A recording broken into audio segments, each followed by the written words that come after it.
12वीच्या परीक्षेत कमी गुण मिळाल्यानं दौंड तालुक्यातील पिलानवाडी येथील एका 17 वर्षीय विद्यार्थिनीने राहत्या घरात साडीच्या साह्याने गळफास घेत आत्महत्या केल्याची घटना घडली। सोमवारी 5 मेला दुपारी 3 वाजण्याच्या सुमारास ही घटना उघडकीस आली।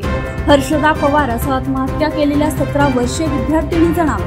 12वीचा निकाल सोमवारी दुपारी 1 वाजण्याच्या सुमारास जाहीर झाला। निकाल जाहीर झाल्यानंतर नैराश्याच्या भावनेतून आत्महत्या केल्याचा प्राथमिक अंदाज परिसरातून व्यक्त केला जातो।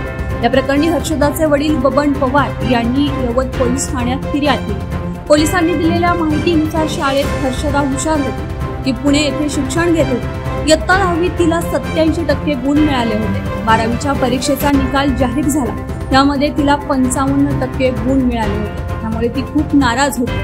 तिचे आई वडील राहू बेट परिसरात रोजंदारीवर काम करणारे। रोजच्या प्रमाणे ते कामावर बाहेर गेले होते।